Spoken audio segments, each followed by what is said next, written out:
talking to you. Which Marine Division were you with? 1st Marine Division. Okay. What regiment, company? I was Item Company, 3rd Battalion, 7th Marines, 7th Marine Regiment, Okay. 1st Division. Your rank, Sergeant? Staff Sergeant. Okay. And your MOS, Rifleman? I mean. Yeah, 0316, I think it was in those days. 0300, a Rifleman, right. Okay. Well, I do want to talk about your involvement in Korea, but before that, just give me a quick, because this is good. I show my films in schools too, because the history of Korea, and they call it the Forgotten War. So just for a few moments, can you just tell me about our involvement in Korea and why we got involved in Korea? Well, our involvement in Korea started in June 26th of 1950 as far as the Korean War goes, but it really had started right after World War II with the Korean governments having their problems back and forth there. And in 1948 or 49, when the communist big move, when they took over China and North Korea, then the North Koreans started their big push to take over the country, and in June of 1950 they made their move to go south. And actually it was about the 1st of June, I guess. It was about 2 weeks before we got involved in it. And they started pushing the South Koreans south. They were going to take over the whole thing. And June 23rd of 1950, we became involved, the United States. And the 1st Marine Brigade went over there in latter part of August of 1950. Got there about the 1st of September or so. And that's when they started to push back up. And it was really kind of a peacetime garrison thing that was going on before all this hit the fan. And then there were troops in there, that Army troops and so forth, or occupation troops that really, they weren't combat ready.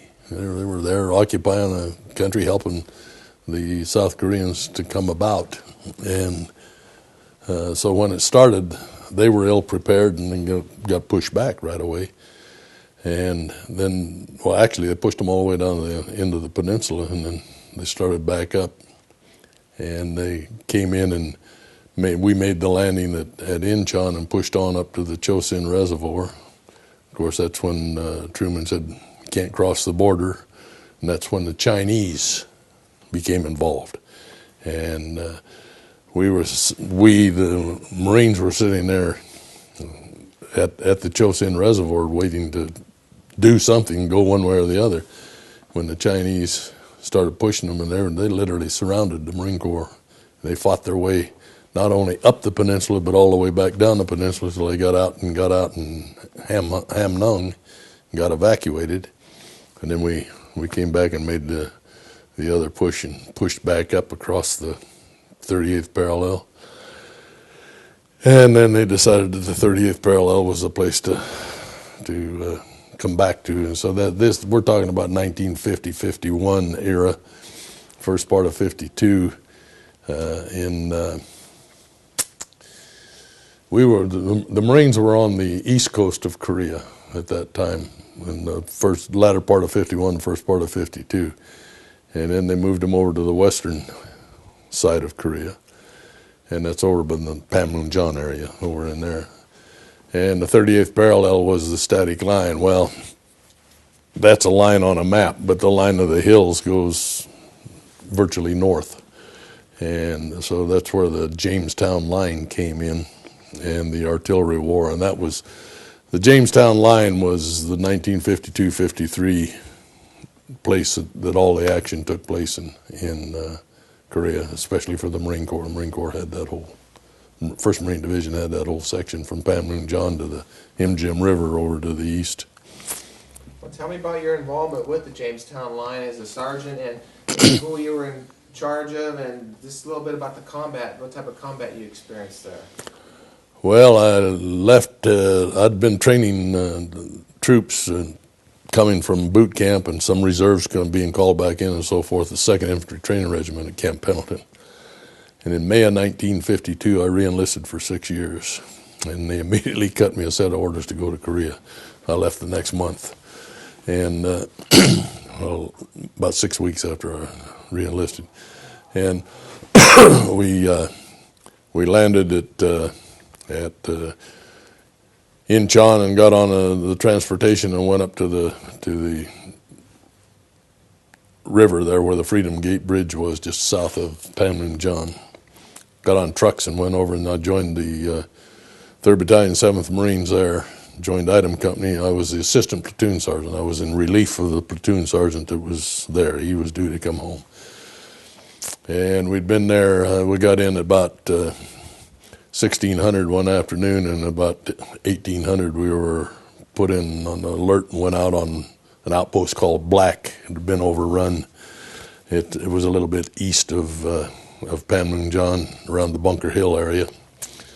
And we were there for 2 days, 2 nights and 1 day. Got that taken care of, and the 5th Marines came back up and took back over their position. We went back to the rear, and the next day we were sent to Bunker Hill. Same sort of a thing. It had been overrun, and we went up. The Jamestown line was what they called the outpost war and the artillery war. The Jamestown line made this maneuver up to the north around following the ridge line. That's the best way to put it. And out in front were the hills and peaks that we used as outposts and that the enemy used as outposts and across the valley floors and so forth. Well, in Korea, every hill that you go north is higher than the one you just left. It's one damn hill after another, and that's the way and rice paddies in the little valleys. And we were up on Stromboli, I think, or Irene, one of the outposts anyhow, and we were there for about 10 days. And all during that time we were out on patrol 24 hours a day. Somebody was going out day and night trying to get intel about where the enemy positions were, what looked like, what buildups looked like. And we a couple of times got cut off out there, got ambushed. We had a little close contact there. Didn't lose anybody. Had a couple of people wounded. Came back in and went on several patrols where nothing happened. We just out there all night looking for something and come back. Then they moved us over to a place called the Hook. Well, the Hook was just what it says. It was just a hook around the end. And we were actually, if you looked at a map, we were actually in North Korea this whole time. This whole Jamestown line is North Korea. It's north of the 38th parallel. The artillery war part of the thing, the Chinese were lining their artillery up along the north side of Panmunjom, the Panmunjom Circle, the Peace Circle, firing rounds at us. Well, we had a tough time firing back for fear of a short round, but, landing in the circle and causing more problems than they already had. So we took a pounding a lot of the times. But up on the Hook, starting about the 15th of September, somewhere along in there in 1952, they started bombarding us day and night. Now, normally at night we had 100% watch. In the daytime we'd have about a 50% watch, so some guys could get some rest. But they were pounding us constantly with artillery and mortar shells. So we were buttoned up a lot, and when they lifted the fire, they had already walked their troops up underneath it, and we'd step out of the bunkers. I'd be as close to the enemy as I am to you, in some instances. And so there was some hand-to-hand combat on those outposts and that sort of stuff. But on the, like I say, about the 20th or 25th, they started in about 400 rounds a day. 24 hours a day we were getting popped. And when they finally lifted the fire and came in, they had overrun 2 of my company's outposts. One was a platoon-size outpost and one was a reinforced squad-size outpost. So the skipper called me up and on the radio and said he wanted me to take back this squad-sized outpost. So I took a reinforced squad out to take it back. We got in such a fierce firefight out there, we couldn't even get in. We couldn't get close to them. So I radioed back, and he said, we'll pull back and we'll go at it tomorrow. Well, in the meantime, they had sent a platoon out to take back the platoon side. That whole platoon was lost, the first platoon out there. There was, when the radio calls came in, they said, we're being overrun. We need more ammo, we need reinforcements. And the radio went dead for a bit, and then it came back on and said, we're being overrun, we can't hold. The next thing we knew, there were 3 guys came back. Well, a couple of them were wounded, but they made it back to the lines. And they said that this Jack Kelso was still out there holding forth with what they had. He was a young PFC. Well, when the 2nd platoon went out to take it back, they were all gone. And in front of Jack Kelso was a stack of enemy. He'd held forth as long as he could, but he ultimately got killed there. And my good friend, the platoon sergeant, Lou Watkins, that took the platoon out to take it back, got killed on the way taking it back. And the next day, I was assigned to go take this other hill back, go down across the valley floor with my platoon. So we were going out under our own covering fire. I got out across about 200, 250 yards of open rice paddy under our fire. We caught very little incoming, but when we got to the base of the hill, I fired up a flare to raise the fire. And we were in a Korean cemetery, Korean graveyard, and they bury their folks on the ground and make a mound over the top of them. So we had some fair cover. But as soon as our fire lifted, we were caught in a crossfire and machine gun fire from the top of the hill. And I rolled over to my right around this little finger of land, and I had a fire team with 4 people to my right. So I said, well, we're going up there and get those guns. So we maneuvered our way up, and they really couldn't see us. We were in a defilade there, and it was just dark enough that they couldn't see us come up, so we pretty well surprised them. Knocked out the machine guns and got things pretty well under control, and so I said, let's go back and get the platoon and bring them on up. And I got to the bottom of the hill, and one of my guys was missing. So I went back up to get him.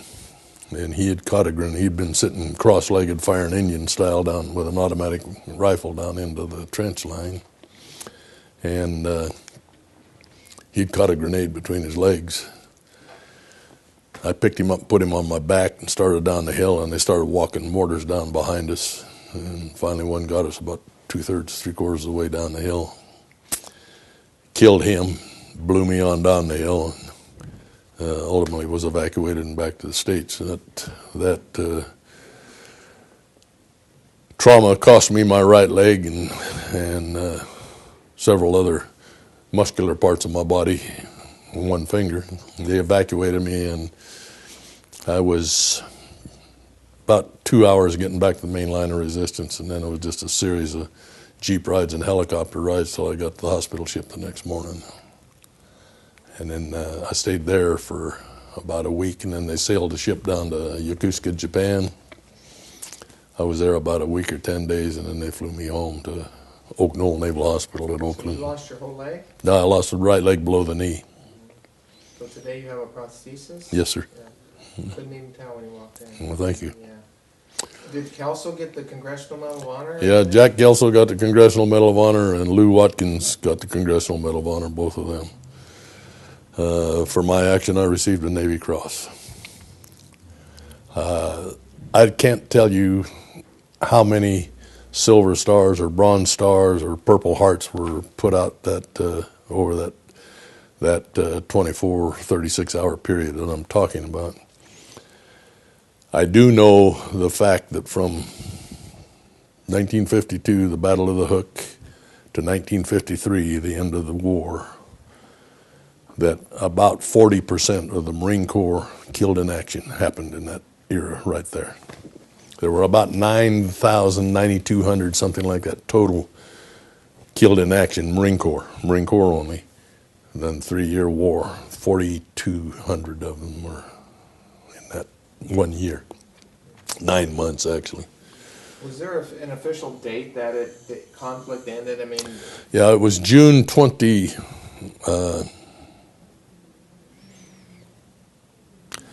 The war either started June 23rd or June 26th, and it was over on the 1953 on whichever one, 23rd or 26th, right?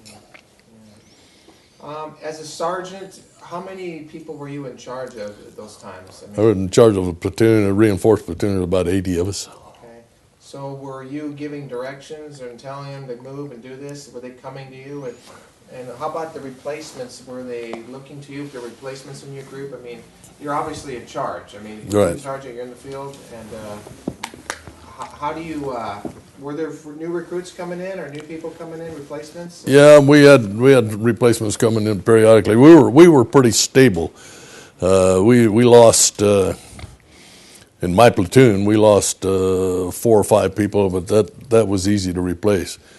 When we lost the platoon out on the hill where Jack Kelso got killed and those guys, when they relieved my company, the 5th Marines came in and relieved us.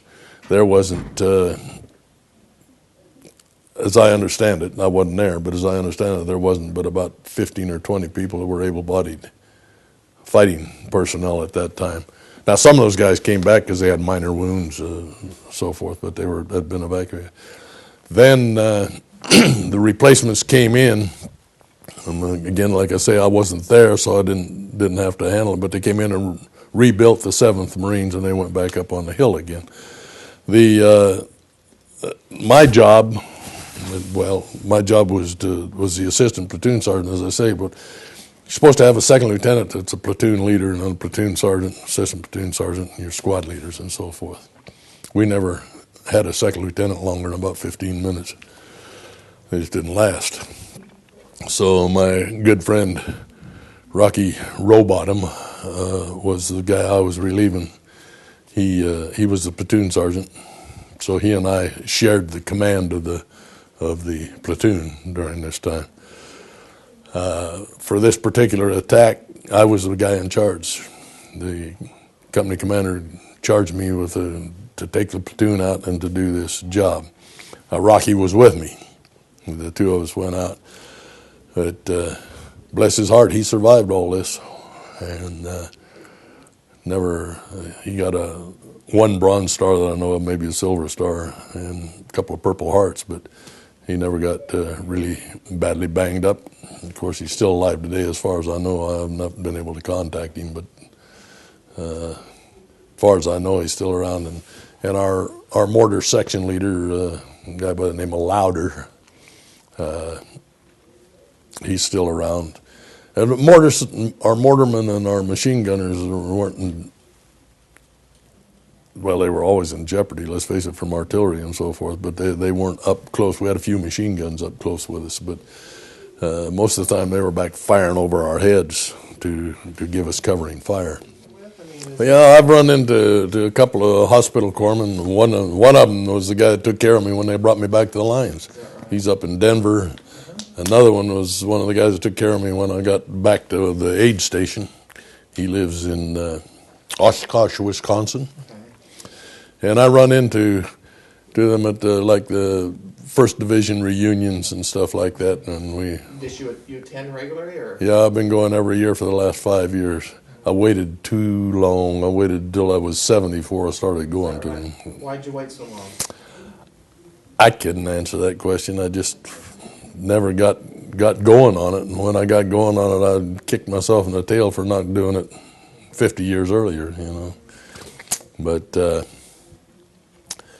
I enjoy going, and of course the old story, we're losing the World War II vets at 1,000 a day, and we're right behind them, so it's not going to be long till we're all gone. And so I have thoroughly enjoyed being associated with these folks again. And I run into people who were in other companies that were associated with me at that time, H Company and George Company, and all from the 7th Marines. We were all there at the same time, and we have some mutual friends crisscross through there. And well, Denny, I've talked to a lot of veterans that were in combat. I mean, almost everybody I talked to was in combat, and I've never been in combat, but I get a little idea of what it could have been like, the camaraderie that you guys share as Marines, and counting on your buddy, and then seeing your friends. I mean, as a sergeant, how did many men get wounded and killed in and around you within your platoon, or I mean? Oh, there were some that got wounded. I lost a whole squad in a bunker that took a direct hit. I mean, we couldn't dig anybody out of it. They were in there, as I said, we were 50% watch during the daytime, and the whole squad was in there asleep, and they took a direct hit, and it just buried them. Are you told not to get close to your men? Is that Well, I don't think anybody ever said it. It's just kind of an unwritten rule. I can't tell you the name of a lot of people. I can see their faces, but I can't tell you their name because I just didn't get that close to them. I knew who they were and where they were supposed to be and what they're supposed to be doing. We had we had all kinds of things going on. As patrols we were on, for instance, we had an infiltration. So they sent us back on a patrol to see if we could find these guys that had infiltrated. There was a farmhouse back there about 2.5 or 3 miles back behind our line, so we went back on patrol. Well, we couldn't find anybody around, and we're coming around in front of this Korean farmhouse, and all of a sudden they opened up on us. Well, nobody got hurt, thank goodness, and we got them out of there, but there's always a little humor in everything. You know what a honeypot is? Well, the Asians especially dump their human waste into a tub, a pot, and they use that to fertilize the rice fields. We call it a honeypot. Well, one of my good buddies, when they opened up on us, took a dive, and that's where he landed. So one of our guys said after we got the machine guns knocked out and got everything taken care of, we started back. One of my guys, we called him Ducky. Don't ask me why. And he told this guy, he said, "You are going to die." So he said, "You march 10 paces behind us." Well, Lord knows he stunk to high heavens when he came up out of there. But we marched him back up and threw him in the showers and got him cleaned up, and then we went back up to the line. We're out on patrol one night, and I had a guy that always carried a can of pears with him, a little can of pears. I said, "Why do you carry those with you?" He said, "I might get hungry. I'm going to have something to eat." Well, we're out on patrol, and we walked into an ambush, and he caught a burst from a burp gun, which is like a Thompson machine gun. Caught a burst right in the gut with that and knocked him down, and he was screaming and hollering, and we got him shut up and got the enemy chased out of there. I went back to take care of him, and I opened up his flak jacket, and all I could feel was this warm, gooey, bloody mess. Well, what had happened is this burp gun had burst that can of pears, and it had just sliced his stomach enough to make him bleed. And so while he's laying there, this can of pears, which had gotten warm because he was carrying it, was floating around there. But I swore that was his innards out there for a minute. But we just... You say, how do you do it? You do it by rote. You're trained to do it. And so therefore, when you go, you don't have to think about it. It's a non-thought process. I mean, you know that's the way you go, and this is the way you go, and that's the way you do things. Can you, if you're comfortable with it, you mentioned earlier about there was some hand-to-hand combat. Can you describe that? Well, yeah, it's pretty damn scary. I mean, you got a guy there facing you. He's got a weapon. You got a weapon. You don't know whether he's going to pull a trigger or what. And so you slam into him, and sometimes you shoot him. Sometimes you have to do other things to them. It's a case of survival, and we're trained to take care of ourselves and take care of our men, and that's the way it is. Did you guys fix bayonets, or? The boys that got overrun did. You betcha. Yeah, they were fighting with everything they had. When they found Kelso, he not only had his weapon, which was empty, but he had several others that he'd picked up, including Chinese weapons that he'd fired every round he could have. When they found him, he had a bloody trench knife in his hand. I mean, he fought to the last bloody second for himself. But God bless him, he held that hill. They didn't get across back to our main line because he was tough enough to hang in there, and our guys were out there shortly thereafter. But Do you become a different person at a time like that, or is it just your training, the instincts, and that's the way it is, and you think about it later? I mean, are you conscious of what you're doing? I don't think so. I don't. I mean, when I went up to take the hill, took the fire team, I was conscious of exactly what I was doing. I said, we got to take the hill. And then from there till we got to the top, things are just kind of a blur. I know we moved up, and I know we did that.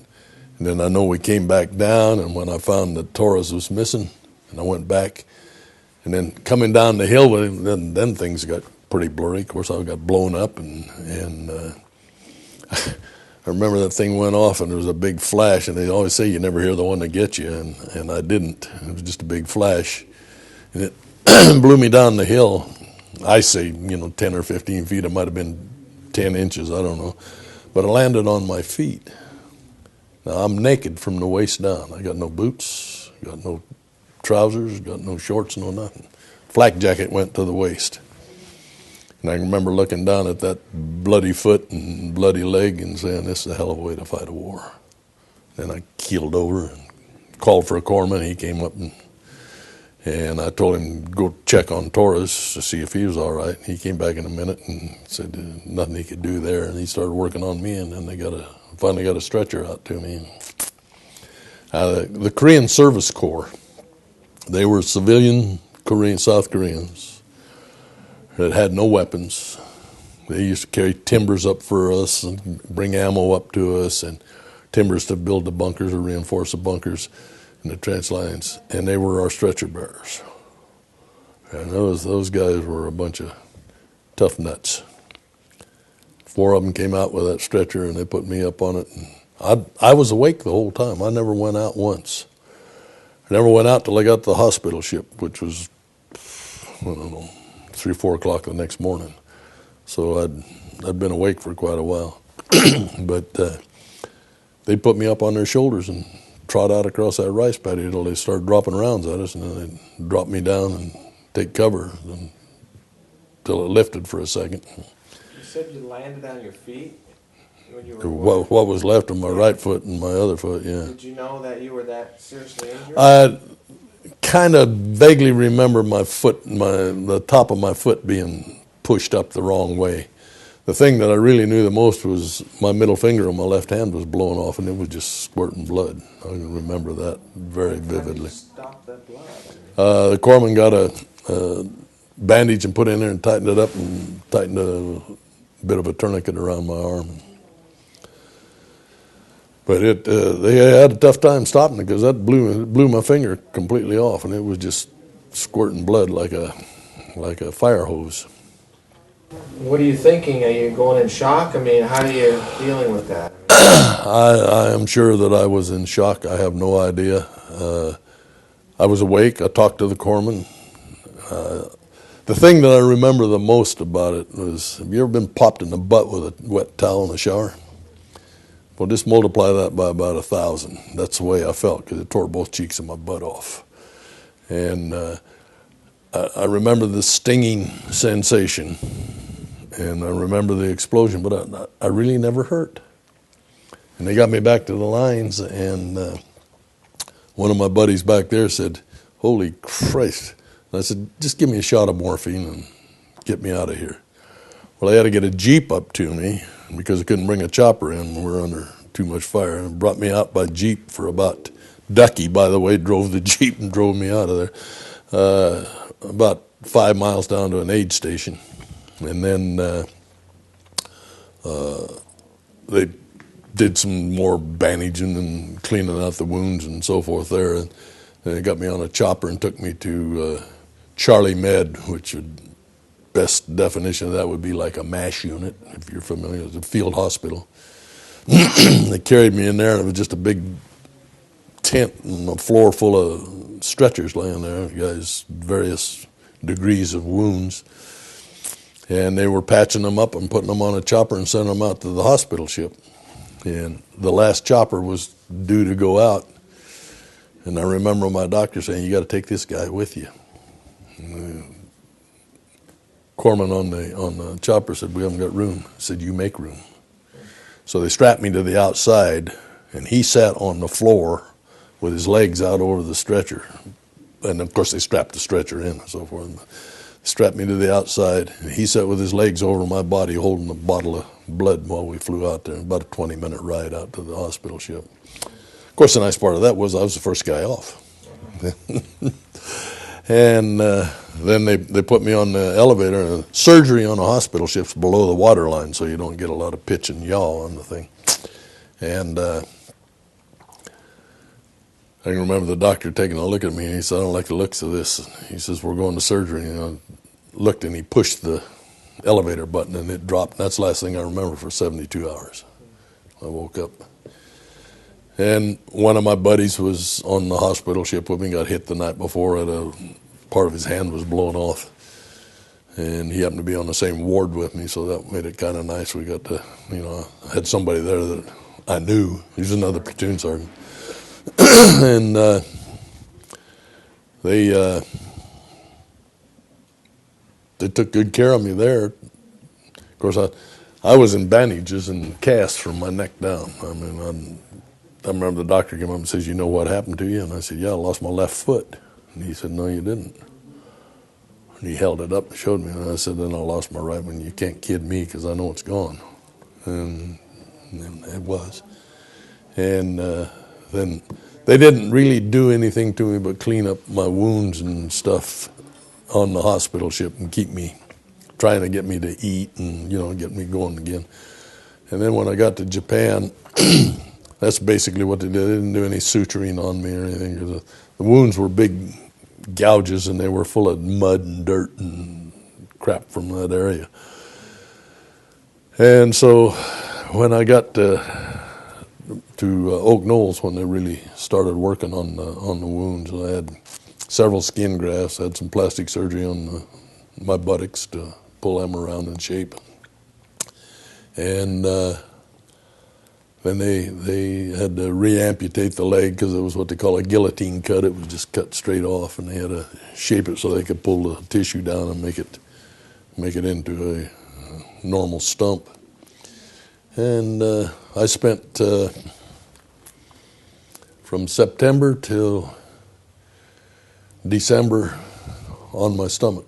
Ate on my stomach, did everything laying on my stomach with this. Had big screens on my buttocks so they could irrigate the skin grafts and stuff. Bird cages, we called them. And then I'm just fascinated by listening to you. It's like, being wounded like that and then living through that, and then, I can't imagine what that would be like. And then for all these years, carrying around the reminder that, freedom's not free. That's right. The human interest side of this thing, I have two kids that you asked me about. Mm-hmm. My oldest was my daughter. She was born the night before I left. She was in Idaho and I was in Southern California. So I got on the ship to sail out of San Diego the next day, and over the loudspeaker comes a call, "Staff Sergeant Weisgerber, lay down to the chaplain's office." Oh, what in the heck have I done now? So I got down to the chaplain's office, and there sat my company commander, the chaplain, the draft commander, and the skipper of the ship. I'm looking around saying, "What's going on here?" How are you? Sit down, yap, yap, yap. Married? Yes. Have any children? I said, "Yes, sir, I have a child." How old? I said, about 14 hours. He said, "How do you know?" I said, "Well, my mother got a hold of me last night before we pulled out of camp." They said, "Well, we're offering you a 10-day leave to go home." I said, "No, sir, I won't take it." They said, "What?" I said, "No, I won't take it." I said, "Why not? Don't you want to see your daughter?" I said, "I absolutely do." But I said, "You guys are going to send me home for 10 days, bring me back and put me on an airplane, fly me to Korea." And I said, "I may never see her. This way, I have never seen her." So when I first saw my daughter was at Oak Knoll Hospital. My wife brought her in to see me. She was about 3 or 4 months old. Well, she was adopted by all these guys up there. They'd come and take her, and so my wife and I could visit. But kind of a neat human interest thing, I think. And I was 22, my wife was 20, and we had been married for almost 4 years at that time. So, yeah, you know, I robbed a cradle to get. But last February we just celebrated our 57th wedding anniversary. So, good for you. Yes. Yeah.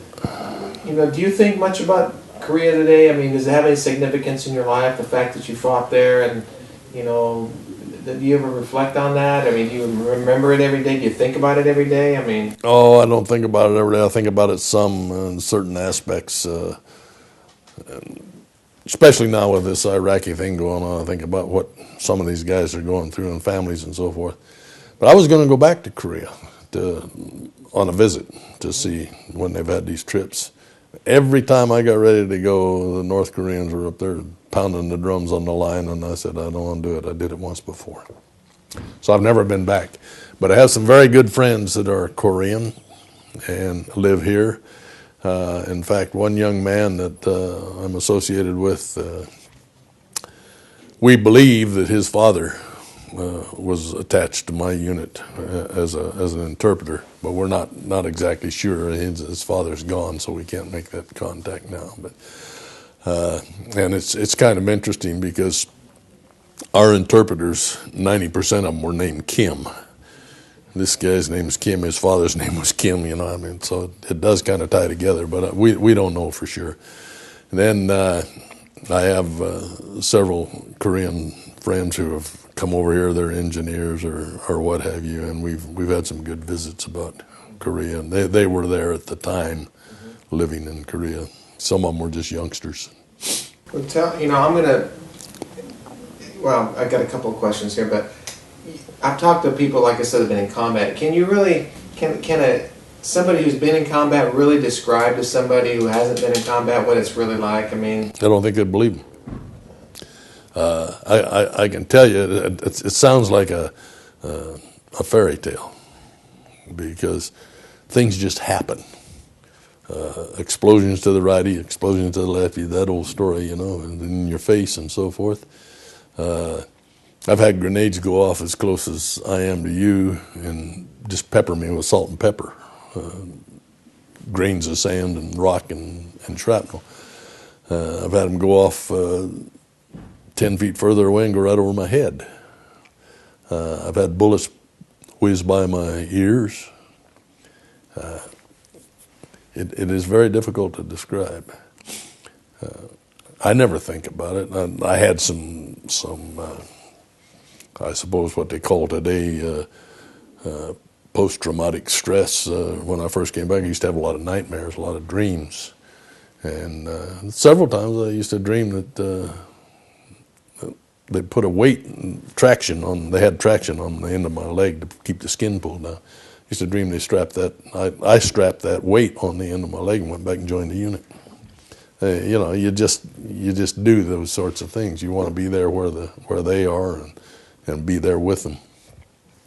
When I was in Japan in the hospital, a couple of my guys that got slight wounds were there getting rehab and getting ready to go back. They all went back to the line. There was probably as many people or more went back into duty in the lines that were wounded as there were that were wounded and killed that came out. Tell me just a little bit about the camaraderie and, you know, the pride of the Marine Corps. Well, we're a special breed of cat, I guess. We believe in what we do, and we believe in each other, and it's a camaraderie that it's hard to explain, hard to tell. It's probably thicker than blood relationship. That it's easier for me to talk to a group of Marines who've been there than it is to talk to somebody who's never been there, because they understand what we're talking about. But the thing is that we know we're good. We know we're well trained by that. And that we're able to do it. and we know that we'll never be left behind. We'll go back and get the guy and bring him out if however we have to. We just don't do that. So even the Chosin Reservoir, when they're coming out of that frozen Chosin, they were carrying frozen, dead bodies out on trucks, stacked like cordwood, but they were bringing them out. They weren't going to leave them. We never left one for the enemy to capture. And it's just, it's probably the greatest fraternity that there ever was. I can go anywhere to any Marine, and we have a respect for each other. It's just that kind of a thing. Why do they refer to Korea as the Forgotten War? What are your thoughts on that? Well, it's amazing that nobody knows anything about it. I talked to you about the hook. You never heard of it. You have no idea. I can talk to people about the hook. They don't have a clue.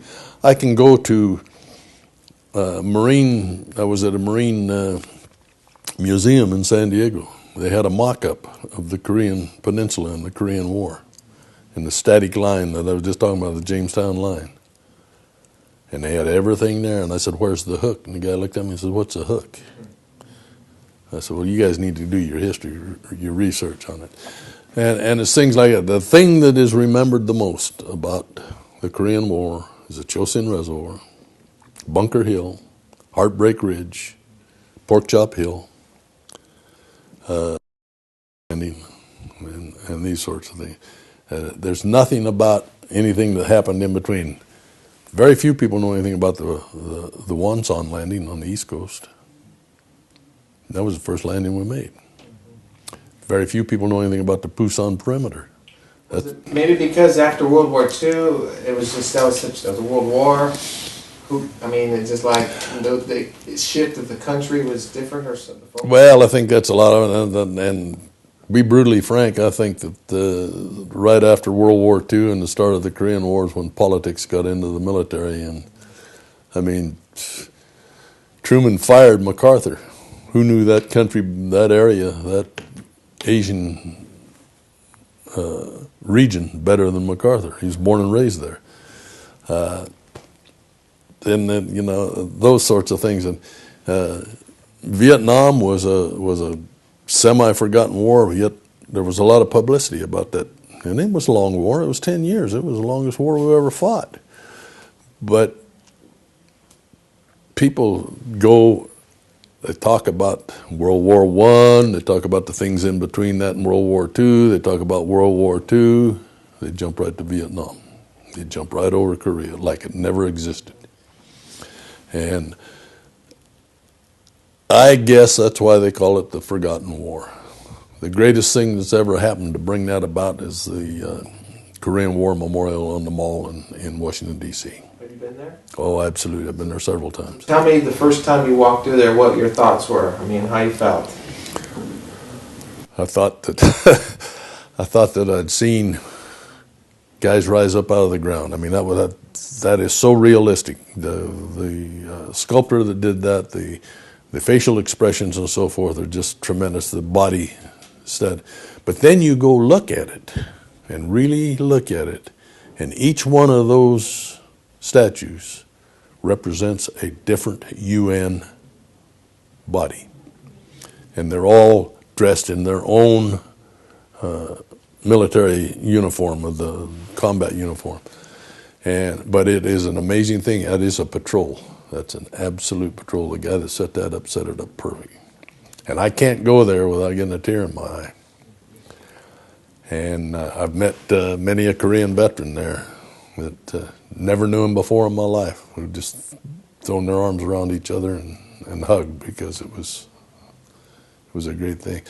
I've been there probably 5 times. And I think one of the most impressive things is just at dusk, just at dark, when the little candle lights come on that silhouette the guys, and then you just back off and I can just see that rice paddy. I can just see that whole thing. And it's very impressive. The Vietnam Wall impresses me very much too, but we're talking about Korea right now, so. And there's a little reflective wall there. Freedom is not free, and you That's see right. the faces of the... And all those etchings in there are actual people in that wall. And I've looked there, searched it and searched it and searched to see if there's anybody I know, but you know, I don't recognize anybody. But that is a very impressive monument. I kind of have referred to this, but I asked the veterans this question. Being a Korean veteran and a citizen of this country, what does freedom mean to you, Denny? Well, what does freedom mean to me? It means that I have the ability to do as I please and to do what I want to do as long as it's within the law. And that, you know, I look at these guys out there today and that are fighting, and I walk up and I thank them. I thank them for doing what they do that allows me and my family to do what we do. I think that there is a vast abuse of power, if you will, of the power of freedom. People are misusing the nomer of freedom to their advantage for certain things. People want, you know, the demonstrations and stuff. If we were doing that, then in some other country we'd be in jail or shot, and therein lies freedom.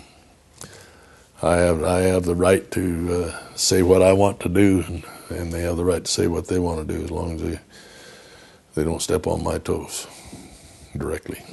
Tell me about the price of freedom. You've suffered that. I mean, what do you tell a young person today about the price for freedom? Knows nothing about war or the sacrifices. Well, I've had people ask me and said, well, how do you feel about that? Basically what you're saying. And I said, you know, that's the price I paid. I have my life. I have a lot of friends who aren't here today. That's a hell of a price to pay. So, you know, what are you willing to do to preserve your rights and your freedoms, and to have the things that we have in the land of milk and honey? And I guess we're willing to put our life on the line, and those of us that come back give up something. I have a very good friend who's a hospital corpsman who, one of the first patrols that he went on, a young Marine that he'd become friends with while they were training to go to Korea, they were out and they got caught in an ambush, and this young Marine got shot, and he says, "Doc, I'm hit." Well, my friend, the corpsman, went up to take care of him and rolled him over, and it was this kid. And the kid looked at him and he says, "Doc, I don't want to die." Last words he uttered. For 52 or 3 years, Doc's been suffering with that. But just this last January, he asked me, he says, "How far is Marysville from where you live?" And I said, "Oh, not very far." "Why?" He says, "That's where that kid's buried. I got to find him." So this last January, we found the grave of that guy. And Doc, who is a great trumpeter, plays taps and stuff for various military things back in Wisconsin, where he's from. He borrowed my cornet, and we played taps. He played taps over this kid's grave, and it gave Doc some closure to it. How do you describe freedom? He hasn't been free for 50 plus years, trying to find this kid to get some closure to it. So, you know, what is freedom? What's it worth? You can't put a price tag on it.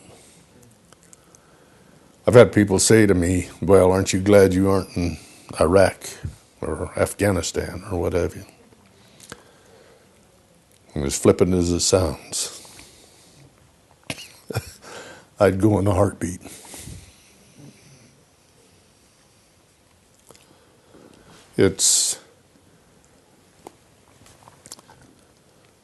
Well, I want my kids and my grandkids and your grandkids and their grandkids and so forth to have all of the benefits that I've had of freedom. And I think we have to be very careful that we're coming very close to losing it. Very close to losing it. Well said. What about Denny? What does the American flag mean and represent to you? It represents everything I've just talked about. That flag can go by me anytime. I can be driving the car, I'll pull over to the side and stop. I salute the flag at every presentation, every opportunity. I think that there's two things that probably tick me off more than anything else, and that's somebody that doesn't respect the flag, doesn't respect our country, doesn't respect the Star-Spangled Banner. Without those two things, we got nothing. That is us. Politics aside, religion aside, everything else, that is the United States of America. That flag represents everybody that's gone before and everybody that'll go after. That flag is us. It's never been pulled down in combat and burned without retribution. One of the biggest heartbreaks of my life was when they allowed those idiots to burn the flag a few years ago. And they said to me, they said, well, that's just an expression of freedom of speech. And I said, so is the two before I hit him between the eyes with. That is my freedom of speech. What does it mean to me? It means everything to me. I fly a flag in my front yard 24/7. It's lighted. I have a 25-foot flagpole, and it's raised up there, and I change that flag regularly so that it is fresh. After this last rainstorm and stuff we've had here, I got to put a new one up here pretty soon. But flies at all times. I have a Vietnamese family that lives next door to me, and the light shines toward their house. And I said, I hope it doesn't bother you. And they said, not at all. We're proud that you have it up there. So that's what it means to me. When you were fighting in Korea at the time, were you conscious of God and country and flag, or were you just, I mean, is there a time where you're ever conscious of that, or what am I doing here? Or, I mean, you know, I've never seen an atheist in the foxhole. We're all aware of God. We're all aware of our country. I had the occasion that the Chinese were flying little Piper Cub type airplanes over us, dropping leaflets, come and surrender. And they used to play the Marine Corps hymn. And a Marine always stands when the Marine Corps hymn is being played. And we stood in those trench lines and in those bunkers when they played it. I think that I don't know that we actually had a conscious thought about country, but we certainly thought about God, and we certainly thought about our Maker. And some of the bravest people we had out there were the chaplains who came to the front lines, who administered to us if we wished, put a hand on our shoulder and said, you know, God's with you. And excuse me, the beautiful part of that is it didn't make any difference if that chaplain was Catholic, Protestant, or Jewish. It was all the same. Nobody said, hey, you know, I can't talk to you because you're a Catholic priest, or I can't talk to you because you're a rabbi, or I can't talk to you because you're a Protestant. And we've had, whenever we could have a short religious service, whenever it was available, we didn't care who the chaplain was. And I've had a couple of Catholic chaplains who said, you know, I don't really know any Protestant things, but it's all in the Bible. And we talked, and those of us that knew some hymns sang them, and everything was copacetic. I'm sure we thought of country. I'm sure I thought of home, thought of my family. I got letters every day from my wife about my daughter and all of the things that were happening, and I wrote to her every day, although I didn't mail them every day. Sometimes there's this what, the 25th of April, I might write a letter today that's dated the 30th of April, because I had to get them out of there. But I wrote something for every day that I was gone. Have you talked much like this to anybody, Denny? I mean, not really. I thought The First Marine Division had an interview with a bunch of us a couple of years ago, trying to build some historical background to this. And I've had a couple of short interviews, but not like this. So this is a problem. And why are you talking to me today? I mean, other than I invited you, but I mean, why did you come forward and offer to? Because I think that historically speaking, the people need to know what happened, what went on there at a place called the Hook. Piece of history. So much is missing from our education today. Our kids don't have to learn about things of the past. They don't have to know history. They don't have to know what went on in the Revolutionary War, the Civil War, or anything like I did. And of course, I'm kind of a history buff, I guess. But all those things are important to me. And heroes are important to me. Heroes are hard to find today. Heroes are hard to find today. There's a lot of them out there, but they're the wrong ones. They're the wrong ones. And, a hero is somebody that really does something, not some idiot that is a pretty good athlete and gets $1 million a year, or 7 million, or 12 million, or whatever it is. That's not a hero. Now tell me who your heroes are. Who my heroes are? Well, my biggest non-military hero is John Wayne, believe it or not. I had the opportunity to meet him, as I told you earlier. But I look at heroes as, George Patton, Chesty Puller, Johnny Basilone, Dan Daly, World War II Marine, or World War I Marine. But, he's still a hero to me. They did things. They had a grip on what was going on. Blackjack Pershing did a lot of things. Custer, bad as he was and big a nut as he was, did a lot of great things. Well, my goal is to bring your stories and find a national platform for you to tell your stories. I think it's important. That's the motivation behind what I'm doing. It's a thank you, a tribute to all veterans. When I show my films, I have World War II, Korea, Vietnam, Gulf War. They come forward, everybody acknowledges them. A lot of the Vietnam vets were never thanked. Right. Maybe you guys weren't either, but so there's a lot of different emotions being evoked through my showings. I go into schools, I talk to kids, and now when I finish my Korea documentary, that'll be another tool that I'll have to get into the education system, because lest they be forgotten, that's the name of my series. If we don't remember, we're going to forget. Absolutely. Absolutely. I do a lot of public speaking, and I've been involved in Veterans Day and Memorial Day, Marine Corps birthday, and all of these sorts of things. And that's basically what I do. Sometimes when I do a Memorial Day talk, I bring the whole history of Memorial Day from the day it started right up to the present. And that's one of the things I say. We cannot forget. We must not forget.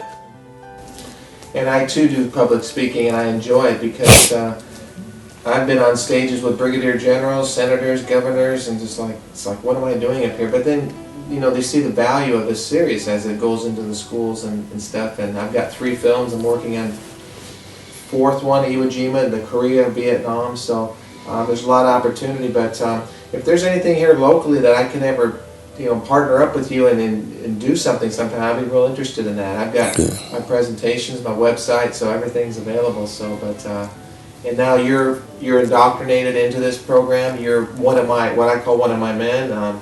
I used to be Larry's platoon with all the sub pictures. Now it's company, or it's larger than that. But did you bring a picture of yourself? I did. I brought a couple. Okay. I didn't know exactly what you were looking for. Well, we're almost done. Let me finish up with a question or two, and, Sure. And then we're going to stop, and I'm going to take a picture of us. But I want to make sure I've covered everything. I think I have. I know there's a lot more we can talk about, but you covered it very well. We talked about a lot of stuff. And, to me, you're my hero. Well, thank you. All these veterans that I've talked to, even Dale Cook, I have to say. Dale's a character, isn't he? When I met him at in Guam, it was amazing. But Can I ask you to do one more thing? And Absolutely. I understand the protocol in the Marine Corps and realize that we're in a room, you're sitting down, and yet I'm still going to ask you to do this. But I've asked all the veterans, every veteran I've asked, I want you to give me a salute into the camera when I tell you to, if that's okay. Yep. Okay, sir, right into the camera. Thank you.